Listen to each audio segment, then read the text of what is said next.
Welcome to MyLife, Chassidus Applied, episode 176. We are approaching the days of Rosh Chodesh and the days of the entire month of El, which is the conclusion of the last year, and the Chodesh HaChoneh, preparation for the new year.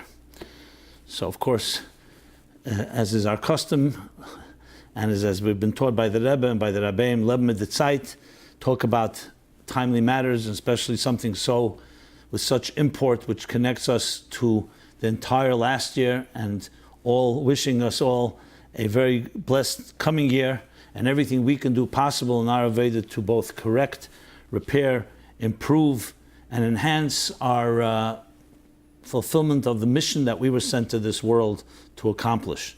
And that's what Chodesh El is, a month of Cheshbon, HaNefesh.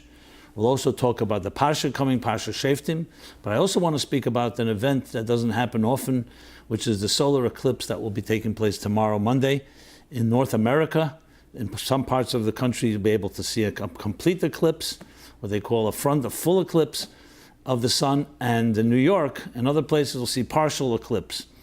But since the Rebbe did speak about it, and Torah speaks about it, and Chassidus speaks about it, it seems appropriate for us to speak about it as well.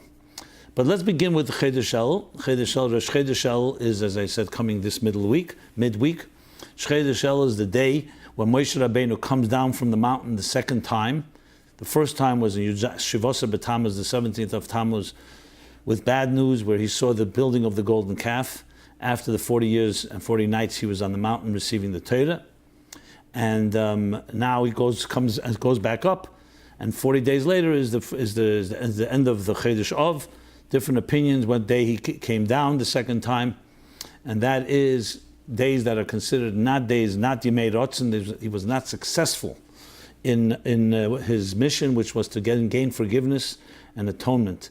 So he goes back up Rosh Chodesh El, and there's two opinions. Some say Aleph the Rosh Chodesh El, which is Lamed Av, 30th of, and others say Rosh Chodesh El, literally the first of Elul, that he goes back up and will be there 40 days and come back down on Yom Kippur with mission accomplished. Salachti kidvarecha. The greatest achievement perhaps in history, he gained the promise of hope, the promise of forgiveness, the ability to rebuild after a break. And that's why Chodesh El is called Chodesh HaRachamim, the month when he was elicited from Hashem, the Yud Gimel Midas HaRachim, the secret, mysterious 13 attributes of compassion that come from the highest and highest of levels, which is why El is such a special month. And the Alter Rebbe explains in Likutei Torah, Parsha Re'eh, the mashal, the famous mashal that Rebbe so much emphasized, which was the Melech Basada, that this is a time of the year where the Melech is in the field. On a mundane level, we can access these 13 attributes, and that's why they're not days of Yom Tov, which are usher and prohibited work, like Yom Tov or Shabbos. Because the intensity of this energy is so intense that it can permeate even the secular, even the mundane, even the work week, which of course gives us so much power, because most of our challenges are, of course, on that day. It's one thing when we are able to go into the oasis of a holiday, a Yom Tov, Rosh Hashanah, Yom Kippur, in the palace of the king, a Shabbos, but be able to access that level in our regular mundane lives, that's the power of Elul. And that's the power given to us by Moshe Rabbeinu's efforts and Mesiras Nefesh, literally Mesiras Nefesh, because he was ready to have his name erased from the Torah. He broke the tablets, did everything possible to make sure that there's the rift that was created by the sin of the golden calf, which represents all sins, all transgressions, all our iniquities and shortcomings, that we can transcend that, the profound love that he was able to elicit. As a result of that, that's the power of the time in which we are in. So whatever area in your life that you need help, which is whether it's healing from negative things, whether it's growing in positive things, any impediment, any inhibition, any rift, literally, is exactly what this period in time is, the energy of being able to access a deeper power of 13 attributes of compassion, Yud Gimel Midas HaRachmim, in order to help us grow, heal, repair, improve, whatever the word is, whether it's coming from very difficult situations or not difficult situations, from good to better, or from bad to good, and then to better, whatever it is that we're dealing with, and this is of course the central theme of Chassidus Applied, is applying Chassidus to our challenges. So we have a special month, a month coming right now that literally 30 days, as the Rebbe says in one of the early sikhs, the first Miftzah Elul, Tafshin Yud Aleph, 30 days that we can do whatever it is that we want to accomplish, because these gates are open, and they're open on our terms in a way, in a sense, meaning in our work week, in our work day, in our mundane lives, not just in time, but also in space and also in spirit, when we are on our terms in the levels that we function and survive on a day-to-day, weekday and week work level. So that is obviously, can be overstated, the power of this, and especially when you apply it to your personal life and you take advantage and realize there's a window, a door of opportunity. Now the challenge is for us to access that and filter it and channel it and stream it into our lives. That's exactly what we have to be doing. The specifics of that is obviously everyone's personal cheshbon hanefesh, personal accountability, accounting, which is for the month of Elul. Each of us can look into our own hearts and souls, look into the activities and behavior that we had the last year, starting from last Tishrei, and Cheshvan, and Kislev, Tev, Shvat, all the way to Elul. We also know, as we'll talk about, that the 18th of Elul, the last 12 days of the month, correspond to those 12 months. And also prepare, as the Rebbe says, not only is Elul for the past, preparing also for the entire next year, because Rosh Hashanah and the holidays that follow are the central nervous system that controls the entire approach to next year, our entire lives, which when the more we prepare, God will do His part. But the more we prepare, the more we're assured to have those channels open in Barachis and Ashana Teva Mesucha, Begashmis and Baruchnis, a blessed year in every possible way. B'bona Chayim Mezena, B'kulam Revicha. B'bona Chayim Mezena Revicha, B'kulam Revicha, meaning children and our families, and Chayim means life and health, and Mezena means our sustenance, our parnasa, and everything in expansive ways in every possible fashion. Shoftim is often either the first, or Shabbos Parsha A is usually Shabbos Mevorchim El. There are some exceptions, and Shoftim is usually the first Parsha which we read in El. Shoftim v'Sheitim Titin L'cha B'chol Sharecha. That's exactly the content of an accountability. As the Sifsei Koyin Ala Teira says, the Chassidus brings in Eira Teira and other places, the Rebbe cites it, Shoftim v'Sheitim Titin B'chol Sharecha. You shall appoint. In all your municipalities is a loose translation, Shoftim, which are judges, and Sheitim, which are law enforcers, police. What's B'chol Sha'arecha? In all your gates, literally gates. It could have said B'chol Ayorecha. There's many ways to describe it, so that it is a Sifsei Koyin says, because it also is referring to appointing judges and gatekeepers and law enforcers in the 7 gates that each of us have, which is the 2 eyes, 2 ears, the 2 nostrils, and the mouth. These are the gates that connect us to the world around us. Like a walled city, if you didn't have our 5 senses, if you didn't, God forbid, your eyes are closed, your ears are closed, your nose is closed, your mouth is closed, there's no interaction with the world around us. So the whole point of these senses, these primary senses, these 7 gates, is to serve as gates. Like in a walled city, the gates are meant to be controlled, and you control what goes in, what do you see, what do you look at, what do you hear, what do you speak about, what do you taste, what do you smell. And we are therefore instructed, especially in the month of Elul, and that's the connection, to appoint both judges. First of all, discretion. Someone that should be like an objective type of judge, which is you. As Tanya says, Zev is Shelton, there's 2 Shoftim. There are 2 judges inside of you. One is the Yetzer Tov, one is the opposite. And then you decide, and the Eibishter supports the third, which is the decision to always go with the Nefesh Alekis. This is what Chodesh Elul is about. What you're going to do, you determine, use the right discretion, the right determination, what should enter these gates. But that's not enough. You also need Sheitrim. You need someone to implement and enforce it.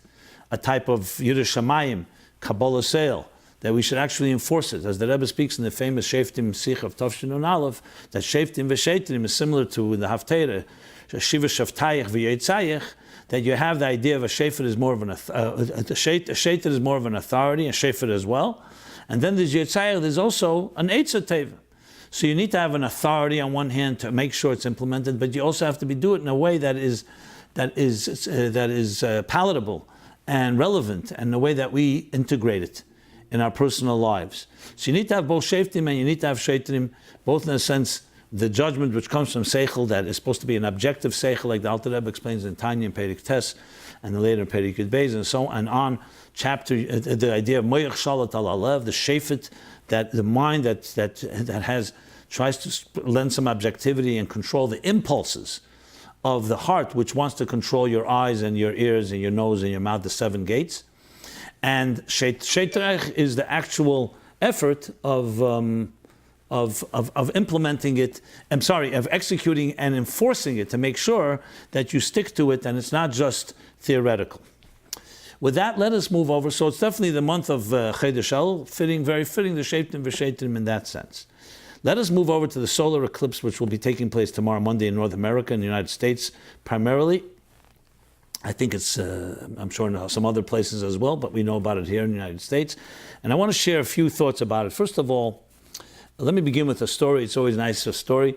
This story, I've not corroborated with absolute sources, but I read it a number of times, and it seems to be an accurate story, that in the year 1925, in the month of February, that's the way the story goes, there was someone that met the Rebbe in Leningrad.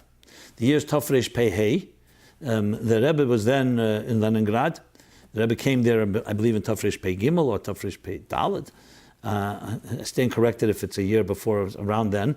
But in Pei Hei, the Rebbe was there, and the Rebbe it's known that the Rebbe was very much into astronomy, besides, of course, Limudat Torah, and there was seen by the Rebbe, even in his home, all kinds of diagrams of the celestial bodies and calculations, astronomical calculations. From time to time, you could also see in the Rebbe's letters and the Rebbe's siches. And the Rebbe mentioned, this fellow says that, that according to calculations, there will be a solar eclipse. He writes there February 24th, I believe, 1925, February 25th, 1925, which would have been the Chodesh Adar. Remember, a solar eclipse always happens around the Erev Chodesh. It has to be when the male Halavana, because the situation is the earth and the sun and the moon is in between. So the moon has to be a new moon, essentially, when that happens. Not every new moon, because it's on an angle, not every new moon is going to create an eclipse, but the moon, in certain circumstances, like will be tomorrow, Monday, the moon is in between the sun and the earth. So when we look at the sun, the moon will move and block the sun for a short little time. Some places partial, some places complete. So the Rebbe predicted then February 25th would be a eclipse. Later they said there was no eclipse, then they discovered that it was elsewhere. But the truth is, I looked it up in the records, and there was an eclipse on January 24th, which would have been Erev Chodesh, basically Chof Ches Tevis, almost Erev Chodesh Shvat. So I'm not sure about that discrepancy, but it's interesting that when was that eclipse on January 24th, 1925? It was in New York City. And above 96th Street, it was a complete eclipse, and beneath 96th Street in Manhattan, it was a partial eclipse. So it's interesting that the Rebbe should have calculated an eclipse that was seen here in North America, and the Rebbe had not come here yet. Whether there was a Magdim, Refuah, Lamaka idea, I'll let that, each of us bring about that, but I just felt it's appropriate to begin with a Geshmake story. Now, eclipses are mentioned and referred to, you find in Tanakh. You have a pasuk in Amos 8:9, where it says, I will bring the sun in the B'tzarayim, which usually means noon or afternoon, and I will make the earth by day will be darkened, the day will be darkened. And Braisa de Shmuel Hakot chapter 2 says that was a Likoy Hachama. That was a solar eclipse. You find references to it as well, of course, in Gemara, Sukkah, Daf Chof Tes, which we'll talk about in a moment, as well as in Pirkei Rabbi Elazar, chapter 7, and in Tosefta, in different places. You can actually look at the Mara Mikemes, which I'm also going to refer to as Sicha, famous Sicha that Rebbe spoke, in Tovshin Lamed Hei Parshas Shlach. That was the year also that would be 1975. It's actually interesting, 50 years from 1925.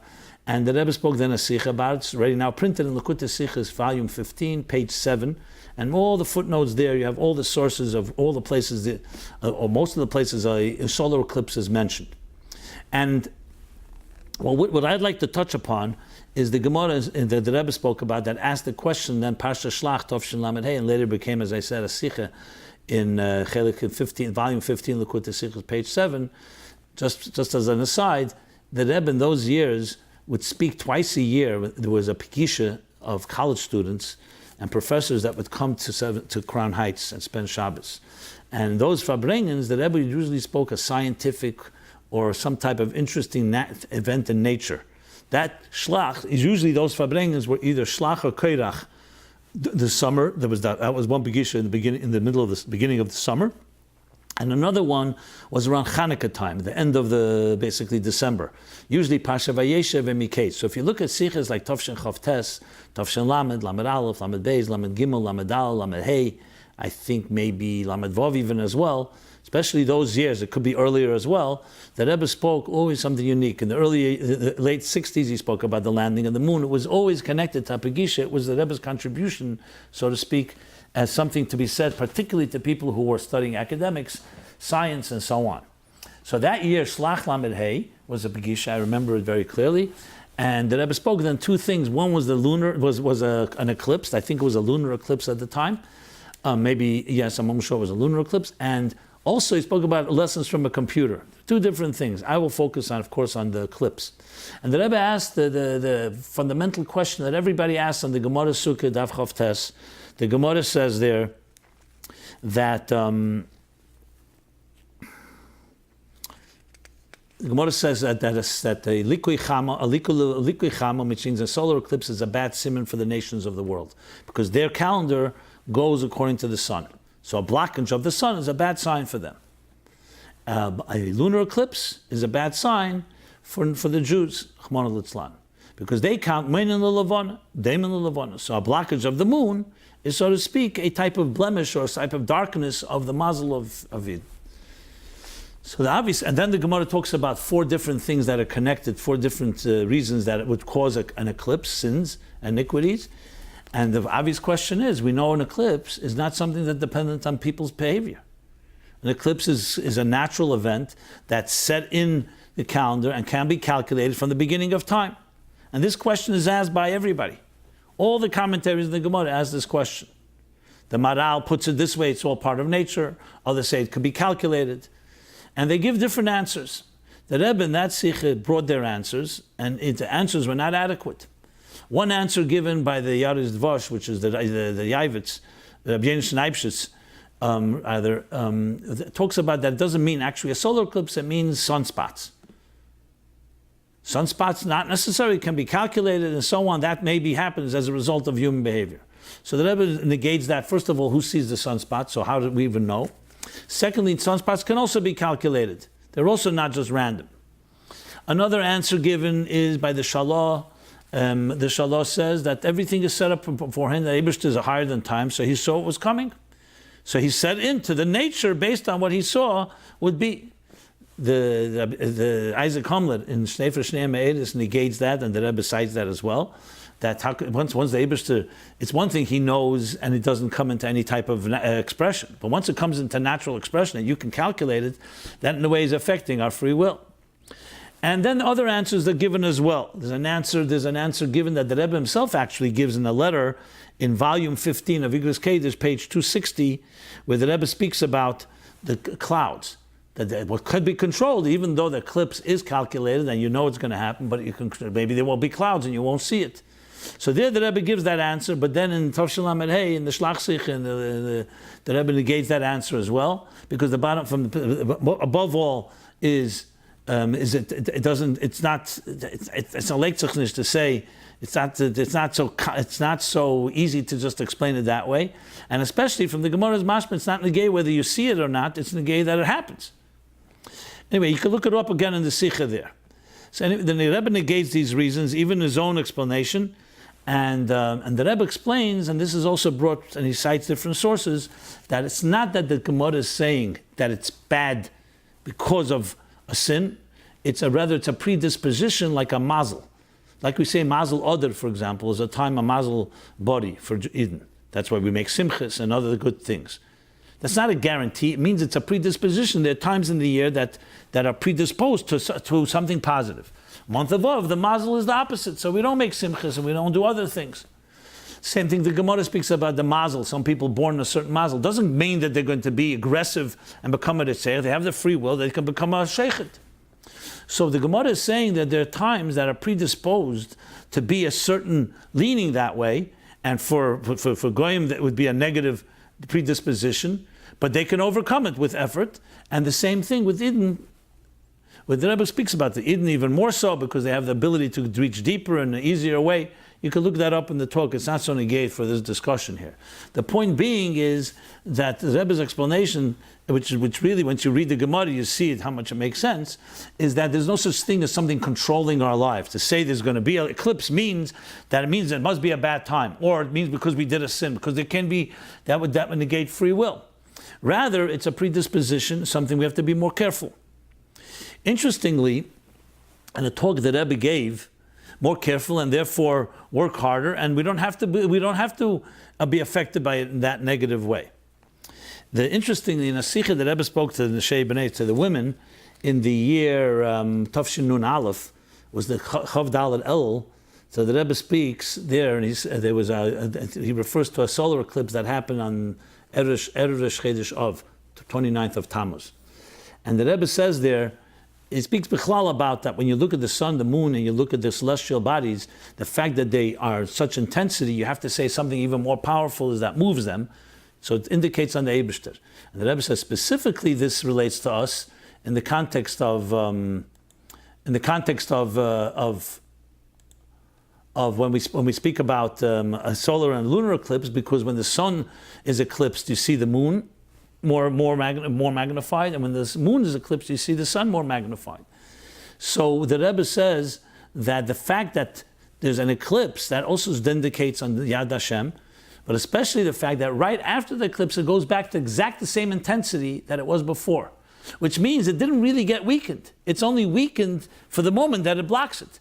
Like when you have a situation, God forbid, that something really gets weak, let's say a weak arm or an injury, God forbid, that weakens, it takes time for it to heal. And here, as soon as the eclipse is over, it goes right back to the full intensity and strength. So though the Rebbe didn't say it mamish in that way, you could explain that here too, it's not necessarily that the eclipse is a bad thing. It's just there are times where we live in a world where there's a cycle, and there are times where things are so-called an ebb, and there's an ebb and a flow. There are peaks and valleys, also in our dispositions and predispositions of time and history and nature and so on, that allows this to happen. I saw in one sefer that it says that's mashma that maybe the Maral, that when Mashiach comes and the moon will be as powerful as the sun, that there won't be eclipses anymore, which would explain that predispositions of even a negative energy would not exist. Okay, one more thing I want to say is in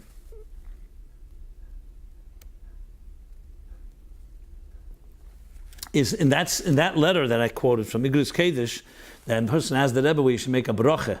So the Rebbe says, no, you don't make a bracha. First of all, we're careful in making brachas that are not mentioned in Shas and in sources. And number two, it's a siman, not a positive siman. You don't make a bracha, not a positive siman. On the contrary, you pray, you cry out that you should overcome this challenge.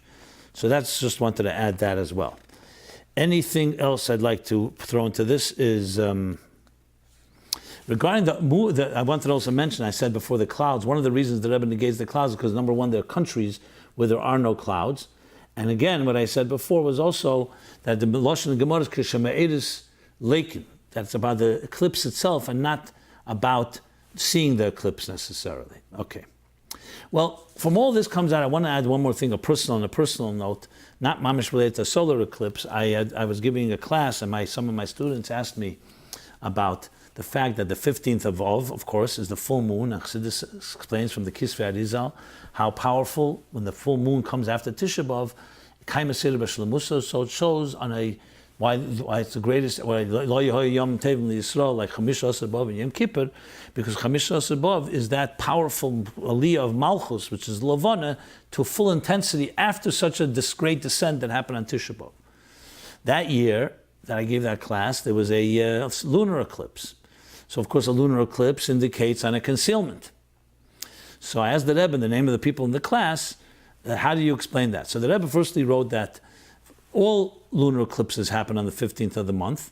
That's, of course, the rule, because the moon has to be in a place where it would be a full moon, and the earth is blocking the moon from the sun. So that is number one. And then when I asked a follow-up question, the Rebbe said that when you say that someone has a mazel tov, or God forbid the negative, it doesn't mean everything 100%. The Rebbe wrote the words 100% means everything is. You see, for example, by Kriyas Yamsuf, there were people that were carried Pesel Micha and Aveda Zarah. So in other words, it could be a positive. What Rebbe is basically indicating is that the 15th of can be a full moon and great, but it doesn't mean, obviously, it's still in time of Golus, that everything is perfect. So there's the element of a lunar eclipse that can indicate on the need to correct things, as it's also known that Rabbeim were particularly concerned when it came to an Iber Yar, a Shana Muberes, a leap year, because a leap year indicates on the discrepancy that was caused by the diminishment of the moon, the discrepancy between the solar year and the lunar year.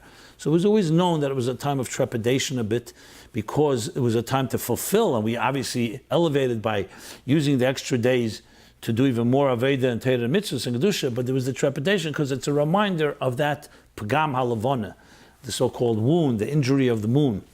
So similarly, even though it's at the 15th of Av indicates on great blessings, but that doesn't mean that there isn't, that's 100%, especially as I'm adding in times of Golas. But we are all praying, and we know we're on the threshold, as the Rebbe says, of Geula, when the Levana will be back as strong as the Shemesh, and the Shemesh will be Shivatayim, 7 times, and all the different explanations in that in Kabbalah and in Chassidus. So I hope I did a little justice to something that tomorrow won't just be just a spectacular event and people watching it, but also has lessons in our lives, personal lessons, and above all, the lesson that God runs the world, and you see it in a most amazing way, the awesomeness of a solar eclipse, and even the so-called seemingly negative elements, and there are Svarim that talk about negative events that happen connected to solar eclipse.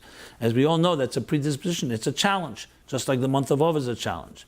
In this case, it's a challenge to the entire world, the nations of the world, because that's what a solar eclipse indicates.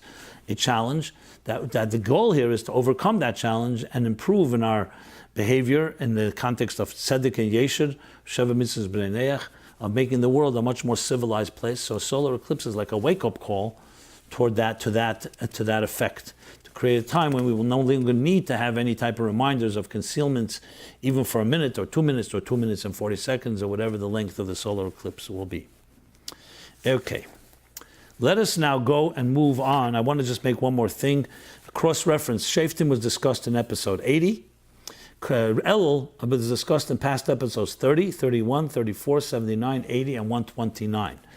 As always, you can access the full rich archives of MyLife Chassidus Applied at meaningfullife.com/MyLife. And you have these different episodes that talk about different angles. Just to give you the full information. And there you also have the form to submit any questions or comments you would like to submit. I also want to mention, since Elul is coming, I did a book called 60 Days, A Spiritual Guide to the High Holidays, which has, thank God, been received great response and great feedback of people using it. It's an excellent tool to actually use the months of Elul, starting from Erev Rosh Chodesh Elul, literally today, tomorrow, to follow the step-by-step with a thought.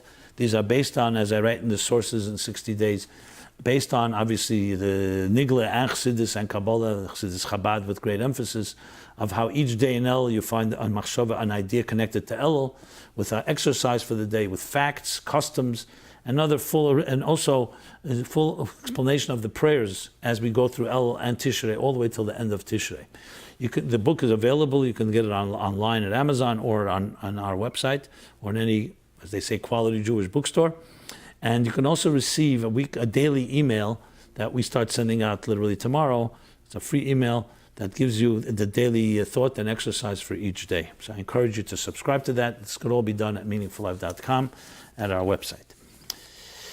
Since we're coming from Tu B'Av and Shidduchim, so I want to talk about a question that was asked about that, and then move on to some other questions as we go through this episode of MyLife.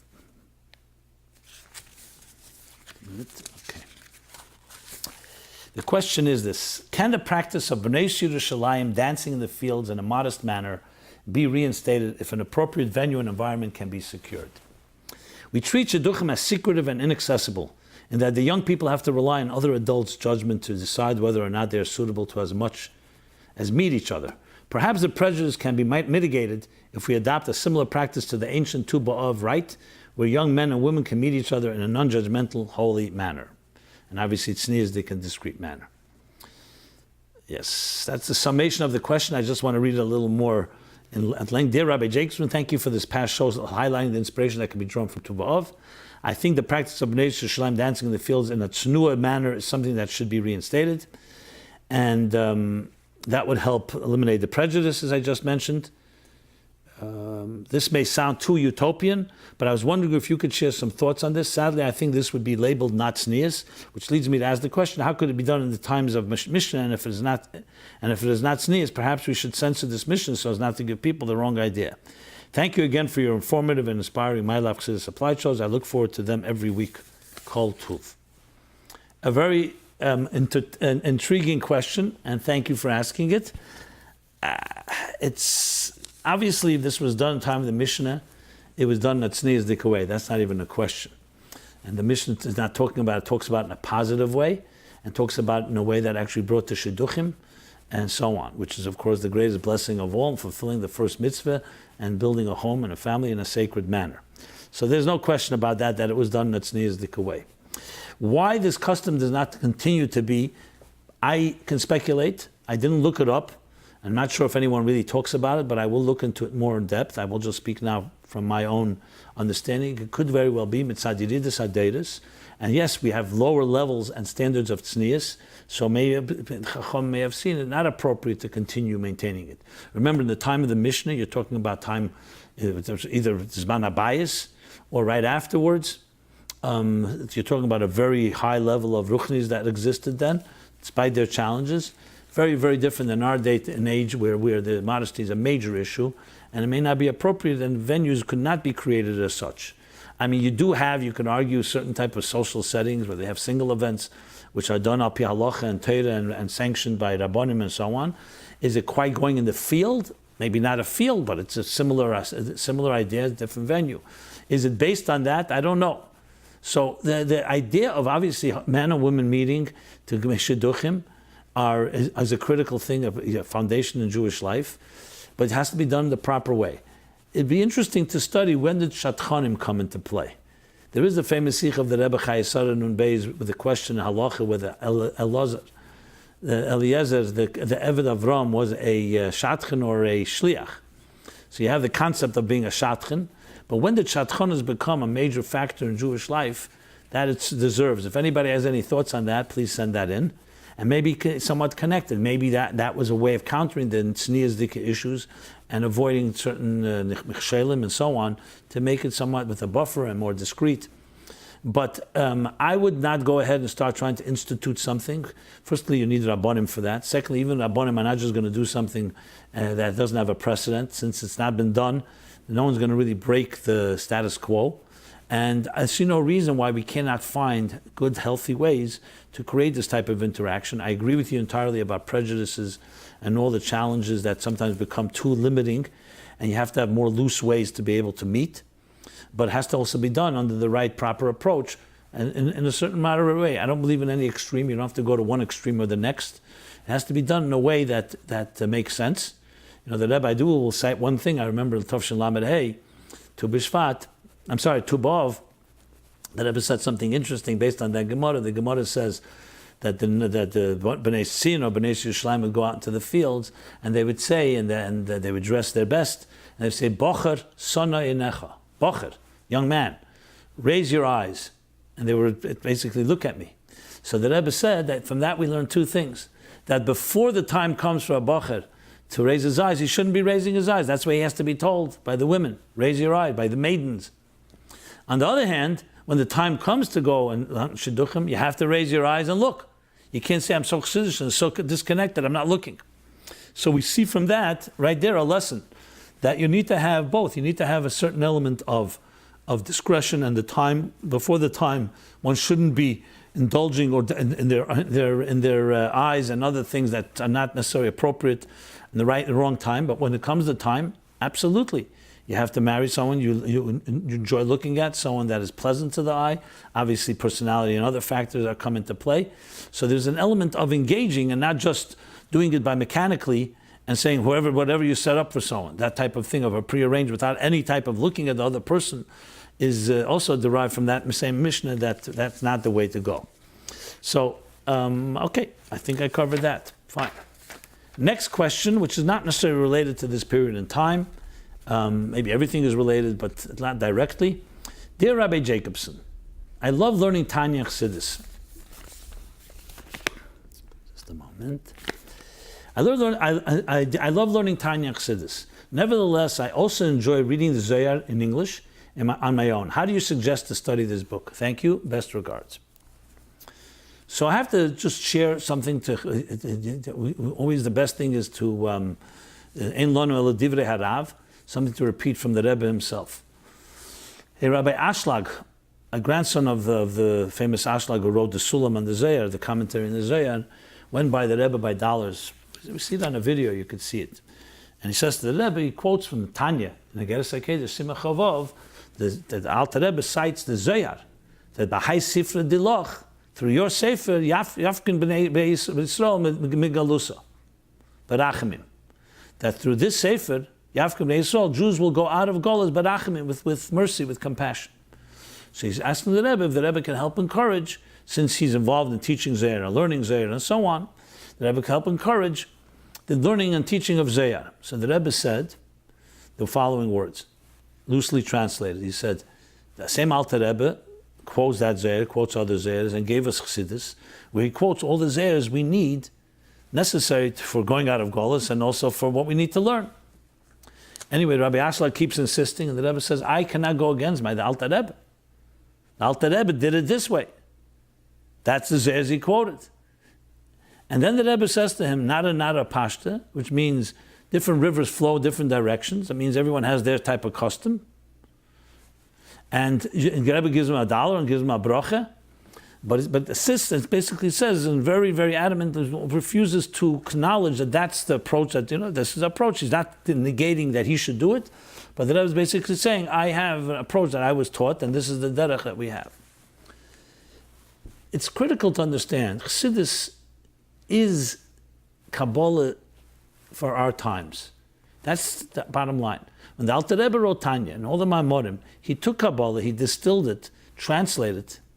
Now this doesn't mean Zohar HaKodesh is a holy sefer, and you have Biri HaZohar from the Alter Rebbe, where every week he would say a Maimon Zohar, and the Maimorim are printed in Biri HaZohar of the Mitla Rebbe and the Tzemach Tzedek. So look in Zohar, it's a holy sefer.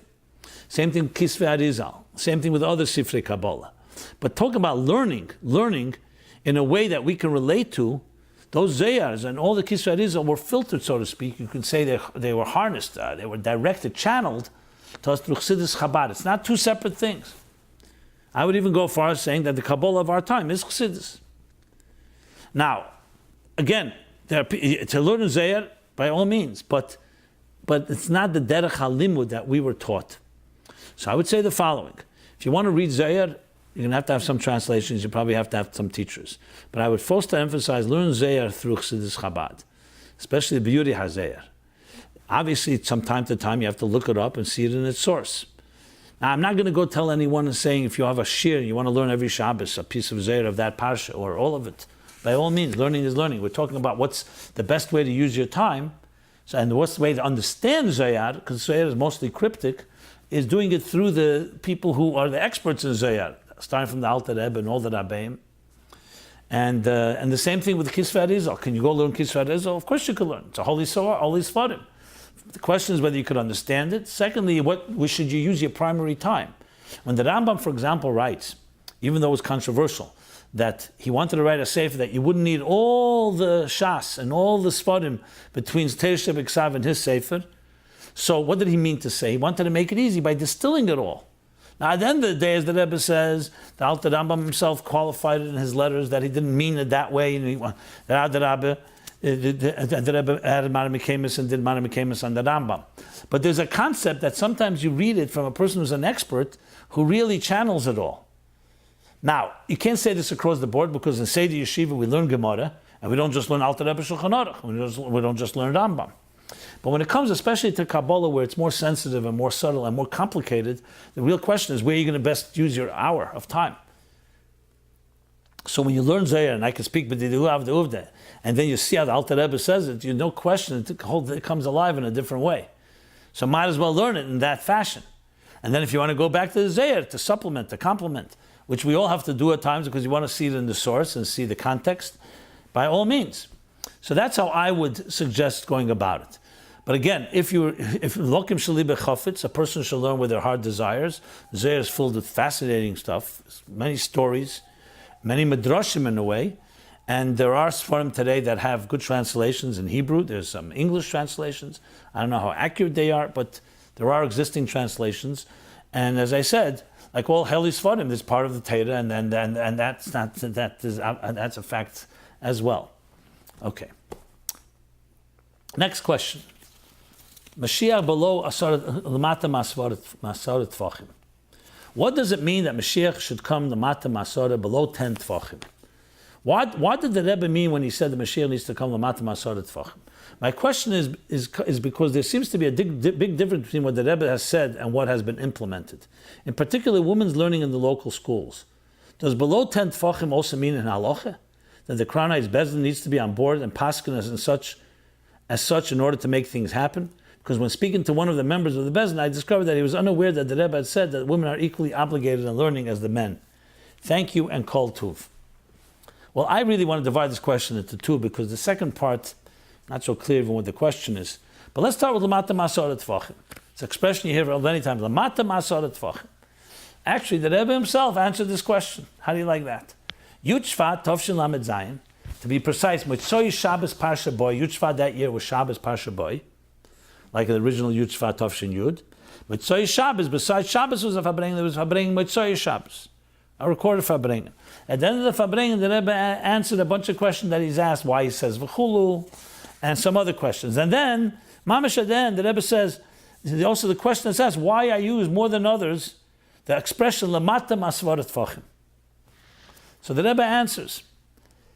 He says it's connected with the Maimar Azal. The Maimar Azal says, the famous Maimar Azal, Sanhedrin Daf Tzadik Zayin Omid Beis, Kolu Kol HaKitzin, Ve'ein HaDover Tol Ela B'Tshuva.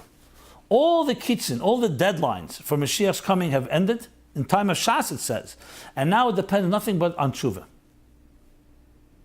This was said at any time in Gemara. How much more so now? Where we see all the simanim, all the signs fulfilled for eclipses at the end of the days before Mashiach comes. So how do you explain that? So the Rebbe says there's a difference between Lamaila, Masaret Tvachim, and Lamata Masaret Tvachim. It means Kol Kitzin Lamaila. If it didn't end, the deadlines didn't end, so even from above, Mashiach is not ready to come based on these deadlines. But it means that that above, Lamaila Masaret Tvachim, in heaven, all the deadlines were met. But from below, we're not ready yet because we didn't do tshuva. Where is tshuva? Tshuva is not needed above. Tshuva is needed dafka in this world. And the Rebbe brings some Kisvei Arizal that Reshus HaRabim, the difference between Reshus HaRabim and Reshus HaYochid. What is the difference? Because in Halacha, Hilchah Shabbos, this is L'mayla Masaret Tfachim, it says there's no Shayach Reshus HaRabim. The Alter Rebbe Shulchan Aruch, the Rebbe brings here.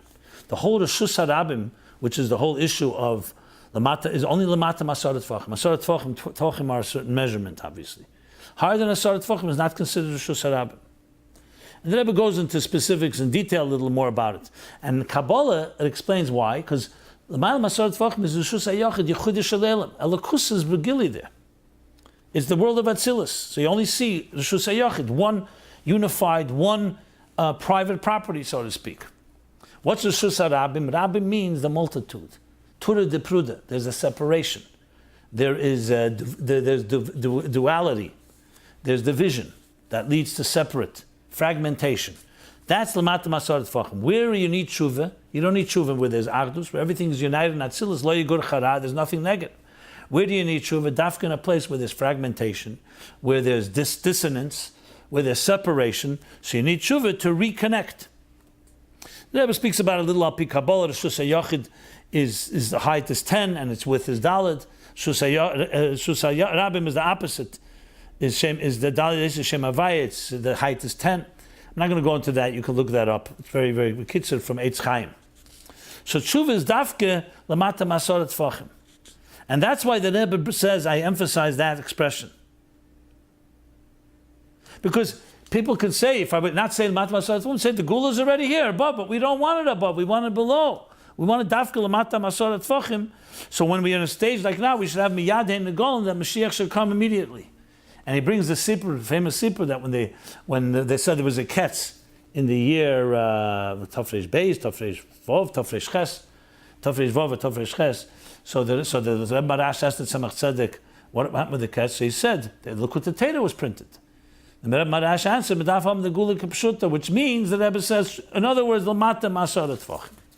So the emphasis of L'mata Masarat Tefachim is not just an expression, it means in our terms, on our level, and you can read it in the Sikha. I would also refer you to the Maimer of Vayered Hashem al Har Sinai, Tafresh Mem Gimel, the first year of the Rebbe Rashab's Nesius, where he also talks about Lamata Masarat Tefachim, the Chazal that talk about Har Sinai, what means Vayered, the Eibishter came from higher than Esed Tefachim down to lower Esed Tefachim, the same Teichen Advarim. The Rebbe didn't refer to directly, but it's the content of similar content. So that's the answer. Regarding what you're asking, I'm not sure what you're talking about, the Bezdin and so on. Obviously, the Rebbe said clearly women should be learning Torah, and Chassidus should be as much as men, if not more. And obviously, I'm not sure what the Lamata Masarat Tefachim means there. Could be that women obviously have a power of implementing, as we know from the Gemara, chitim cases and so on. The man works in the field and brings in the grain, but from grain you don't eat. You need the woman to make the grain into flour that can make into bread. Same thing with pishton and material that you bring from the field, and then you make it into garments. So a woman has the implementation element of Lamata Masarat Tefachim, and absolutely, it goes without saying, and I think any Rav knows what the Rebbe said about women learning. So that's nothing more to add to that. Next question. How to explain death to children? Okay. It's a sad topic, but nevertheless it's asked, so we'll deal with it. My 3-year-old daughter asks very candid questions about death, such as, when will you and Tati die? And Rahman al-Islam, I should add. Can young people die before they get old? Do you still have your face when you die? Who will take care of me when you die? We've never formally introduced the topic of death to her, but she learns Parsha in school, understands that bugs die when you step on them, etc. So the idea and work have been introduced to her. Whenever she brings up these questions, my husband tries to change the subject. Personally, I disagree with this approach and would like to have a truthful conversation with her on the subject on a 3-year-old's level. Do you have any advice about how to speak about death with children? What would you answer to this inquisitive mind? I also don't want to scare her or give her anxiety. Thanks. So obviously everything has to be spoken to any child according to their level. That's always a rule about everything, and especially sensitive matters, and especially frightening things that can be frightening. So I would just simply use the Rebbe's best mashal when he speaks about it. When he spoke about it to the students in Tafshin Chof in 1960. And if you look at my chapter on life and on death and grieving and Torah meaning for life, there's a lot of good words for that. The expressions there based on these sikhs. The first thing is when the Rebbe is asked the question about afterlife, the Rebbe says there's no such thing afterlife. Life continues. The soul's journey began long before we're born and continues long after we die. Death is simply the separation of soul and body. There's a pain involved in that because you can't do mitzvahs and many other factors involved. You can make a dir b'tachtenim. But to suggest it's the end and the finality of anything is not the Torah approach. The neshama is nitzchi. And that's what the first thing you have to say is that the Eibishter made the world in a way, at least for now, that once Adam and Chava ate from the tree of knowledge, a puncture happened in the material world that the body cannot contain the infinite power of the soul forever.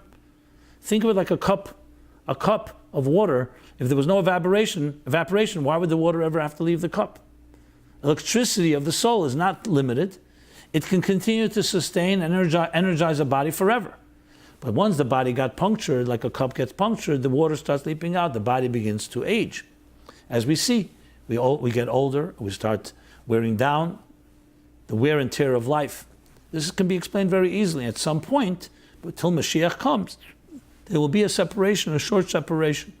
It's painful because separation means I cannot see you, but it's not painful in the sense that the soul continues its journey. Nothing happens to the soul. On the contrary, it's enriched by its Aveda and its work in this world.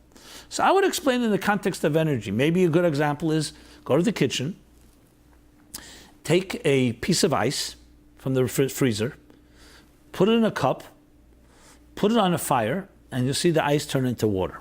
Okay. Then take the water and place it into a chainik, into a kettle, and heat the water. At some point, you'll see the steam coming out, the gas. And tell your daughter and tell your child, here's the same thing, 3 different forms. It began as a piece of ice, solid ice. Melted, it's water. You wouldn't even necessarily know that water and ice are related. You take the water and you heat it, it becomes gas. Did it disappear? It changed form. So simply what happens is, upon death, the soul changes form. Instead of the form that it takes in a solid body or in a liquid form, it turns into a gas, and gas is invisible. But it becomes part of the bigger, larger atmosphere that's beyond the time and space that we understand. I'm using somewhat adult language, but you can use examples of different things as they form. You take an apple, put it on the ground in a field, what will happen? The apple will begin to rot. You think it's dying. But then as it rots, its nutrients get seeped into the ground. And in turn, suddenly a seed can grow, an apple seed, into an apple tree. It's a process. And that's how we have to explain the journeys of the soul's journey as a process. And that process continues on after death. So the answer to the specific questions is, no, only the connection dies, so to speak. But the soul continues on. The connection between the soul and body, but the connection between parents and children are always there. The connection between, whether you have your physical face, obviously not, you will always be taken care of. The souls continue on, and then most importantly, when Mashiach comes, and the body and the puncture will be repaired, what will happen? Soul and body will be there internally together. Chaim Nitzchim. I hope that helps. The next question. I will just add, when you speak to children, always be sensitive and always be slow. In the sense, let them absorb and look at their eyes and see what they get. And what they get, that's what you focus on, because different children pick up different aspects. But I think most can pick up the idea of change of form in a not difficult way. You just have to explain it in a proper way, and it could be very soothing and not frightening at all. And focus on the positive, not obviously on the negative. Next question. My son-in-law doesn't daven. I have a son-in-law who is a good husband and a good father, but doesn't always daven, pray. I live nearby and I'm at their house often, and notice that he doesn't go to minyan and does not always pray. What would you advise? Well, based on the Rebbe's cue, taking the Rebbe's cue, I advise to do nothing.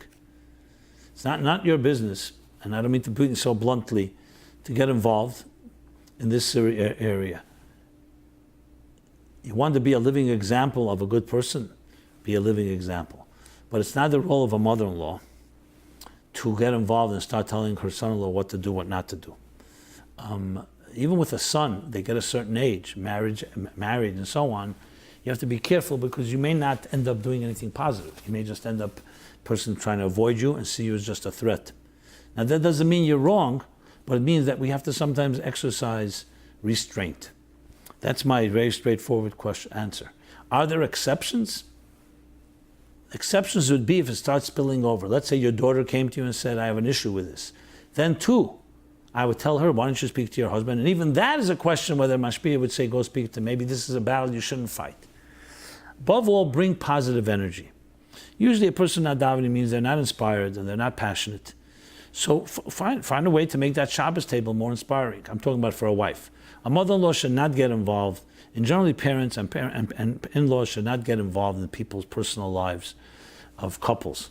They have their challenges, their own. We should not meddle. So you see something that you feel is dangerous or something like that, even then you have to know how to do it, because you don't want to cause more problems than solve. And that's what I would say about that. Okay. We'll do 2 follow-ups, then we'll do the Chassidus question, and then we will do the essays. Let me just make sure I'm on track here. The follow-up number 1 is Nasi Hador. It's a follow-up to last week's episode 175. How do we know that our Rebbe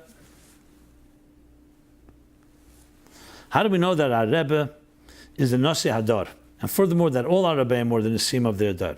A related question, how can our Rebbe still be considered the Nasi Hador after Gimel Tammuz? I never heard such a question, to be honest, but every question is legitimate. How do Chassidim know that the Rebbe is the Rebbe in Tafshin Yud? So Chassidim have a hergish, they have feeling. They've been around. Alter Chassidim saw Rebbes before. They learn Chassidus. They know, have a taste in Elokus. Rabbi Yolis has a tremendous letter in Tafshin Yud, and says that though I'm not a Rebbe, not the son of a Rebbe, but I sense the Rebbe when I saw Simchas Torah, the Frierdiker Rebbe telling me that his hand is like my hand by Simchas Torah, and he has Rebbe's qualities. Chassidim have a chush. That's the first thing. So is it some type of empirical proof? How do they know Moshe Rabbeinu is Moshe Rabbeinu? First, people denied it. They argued with him, even when they accepted. And Moshe said, what sign should I give them? What's your name? Eke asher eke. It's not a simple matter, but people, Jews are smart, and they have a sense. And when enough people have the sense, it's not one person, there's some truth to that. If someone says, well, I don't feel it, okay, no one can impose it on anybody. Malchus berotzen kibla aleim. Leadership, Malchus has to be berotzen. No one can impose it. But usually getting a Chassidish chinuch and understanding the environment and seeing what a Rebbe, even if you may not appreciate the Torah Rebbe, you have a certain sense of Kedusha, a certain hechekait. You see a certain spiritual quality. Some people saw it in Tkiyah Sefer, some people saw it Yom Kippur, Sukkot, some people saw it every day, every moment. Is it also part of a cultural thing growing up? Absolutely. But we are also intelligent people, and there are ways to use your discretion, to use even your skepticism, and you see certain things. It's hard for me to answer, because when it comes to these things, it's somewhat of a headache, somewhat of an intelligence, but it's hard to answer because I would prefer talking one-on-one with somebody about this, to hear where that question's coming from. If someone says, I don't relate at all to the Rebbe, and so on. If someone says, I relate to the Rebbe, but I'm not sure why, and so on. Every situation is a little different. As far as Gimel Tammuz goes, there's the Gemara that says, Ma lahal no emed mishamish. Just as he led then, he continues to lead. You have all the expressions. The shepherds do not leave their sheep. The Rabbeim, and they continue to pray and continue to be with us. Obviously, neshama b'guf is what we would prefer, what we would like, and should be b'shleimus. For whatever reason, mysterious reason, may not be that, is not that, it's not, for whatever mysterious reason, it's not that way. So we have to deal with that. But a nasi is not a gashmizdika thing. You're not talking about a CEO of a company. You're talking about a Isha Lakim, a divine person, who even in Chaim, even when he was physical, that Alter Rebbe says, Chaim Psarim is not, his life is not from flesh, Chaim Psarim, fleshy life, but Chaim Ruchim, spiritual life. And that's why, that's why he's here even more present, in a way, even after his passing, even more than when he was here, when he was limited in a body. Read the Geras HaKedesh Simach Chav Zayin to understand that fully. One of the examples given there at the end, and the Mittler Rebbe explains it at length in a Maimah, which a few years ago I read at length, something recently discovered. Think of the sun. Talk about the sun. A sun is Moshe is Pnei Chama, like a sun. When the sun sets, the sun doesn't disappear. It just rises elsewhere. You may not see it, but the sun continues to shine 24/7 all the time. It's just that because of the earth, the sun is setting here and rising in a different part of the world, but it's shining the whole time. It never stops shining. And one of the ways it shines, that we receive its light, is through the stars, as the Alter Rebbe says at the end of Simach Chav Zayin in the Geras HaKedesh. So, more than that, I think you should talk to Mashpia or talk to someone you trust. If you want to reach out to me, I'm happy to have a conversation, because this is more personal than just a matter of a technical, scientific thing. How do you know who's a Nasi Adar or not? But it becomes pretty obvious, and that's even Tafshin Yud. But once you go see what the Rebbe did and how he led, how he inspired thousands of people, tens of thousands of people, becomes the evidence, the proof is in the pudding. You don't need much proof to know what a Nasi Adar is when you see the effects, the influence, and the potential influence that still continues to perpetuate and will only grow, even though it's 23 years since Gimel Tammuz. Another follow-up was with Yiddish. Hello, Rabbi Jacobson. Thank you so much for entertaining all my assorted questions. Perhaps I should have discarded my Yiddish-English dictionary. For me, growing up both profoundly Jewish and in Cambria Heights, where the Rebbe is buried, an extremely mixed racial and religious community, Black, Jamaican, Haitian, Italian, Irish, Wasp, Polish, Chinese, I spent a lot of time navigating my sense of boundary and openness to the world around me, including personal and social relationships. So the message from the original Yiddish, while not carrying the positive sentiment of Fiddler, returned me to a reality of anti-Semitism and separateness that touches at a very deep core, as lonely as it sometimes is. Your weekly presentations have been very helpful in guiding me in my sense of personal mission that continues to navigate this line between the Jewish and non-Jewish worlds in which I live and work with due admiration and affection. Okay, that's a comment. Thank you so much. And keep your questions coming and comments coming. Chassidus Question. There's an expression: the Jewish people, the Torah and God are all one.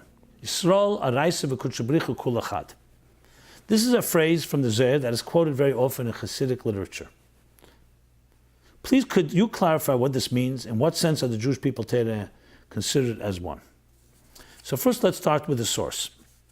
The source of it, there's two sources. Firstly, let's start. Kutshabrichu v'araisa kul echad. Araisa v'kutshabrichu kul echad is cited in Tanya chapter 4 and chapter 23 in the name of the Zohar.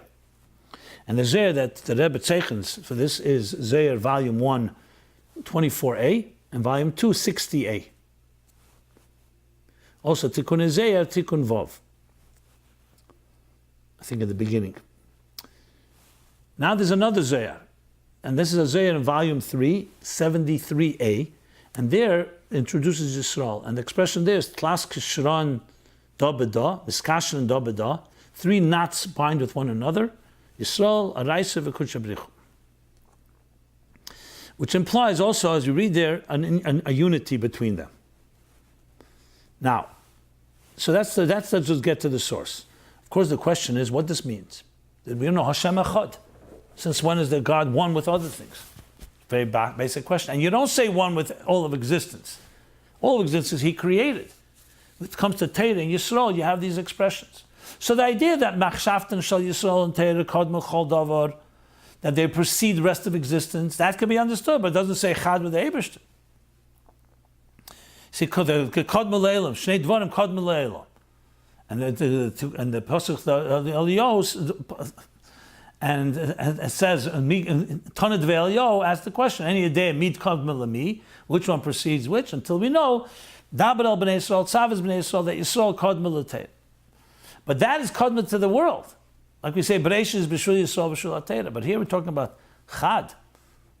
So Chassidus talks about this at length. And I'll give you a few sources. Let's start, of course, with Ayin Beis itself, starting with page chapter 175 and 179, and that whole section. Now it's brought in many places also, L'Kutei Teirah.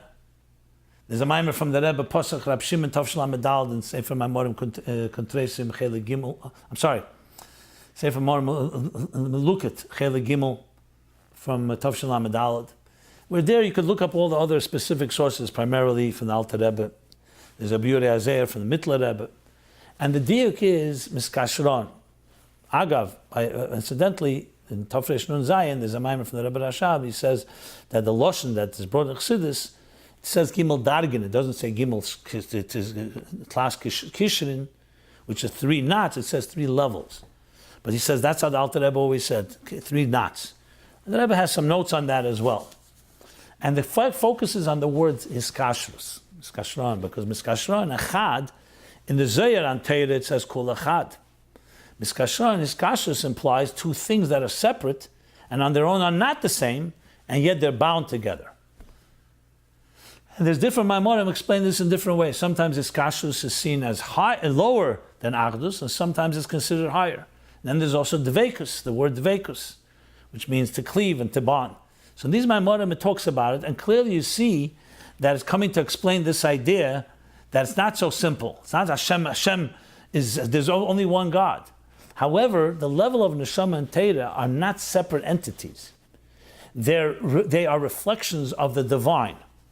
A creation is a creation of the divine, not necessarily a reflection. It has God's wisdom in it. But Achdus would mean that it is representative of the divine. Now, obviously, it's not, God forbid, a 2 or 3 things. It's the expression, let's say, God's blueprint or God's wisdom and will is Torah. God's agent for change in the world is a neshama.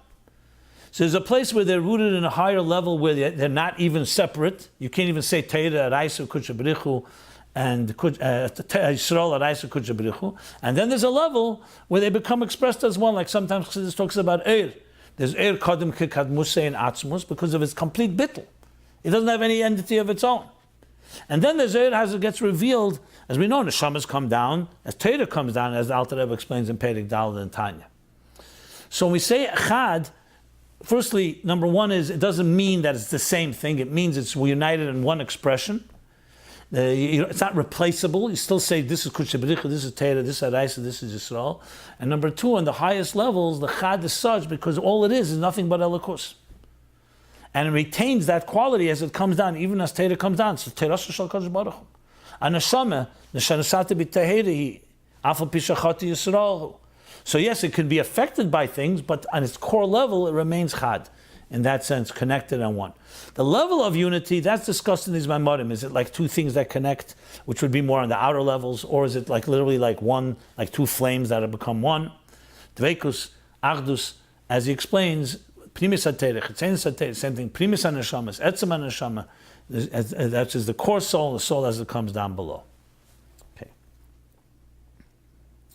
But above all, we have to remember God is one. It's only one Eibishter. Something is completely part of God's so-called plan, or you can say more than plan, essence, as he wants to express it, whether it's through Torah and Yisrael. That's what gives them that particular quality.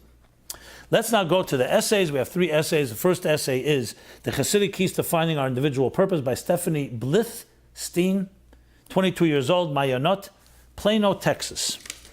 Okay, so Stephanie talks about everyone is on a quest, the search to find out why exactly they inhabit this earth and what are they meant to accomplish here.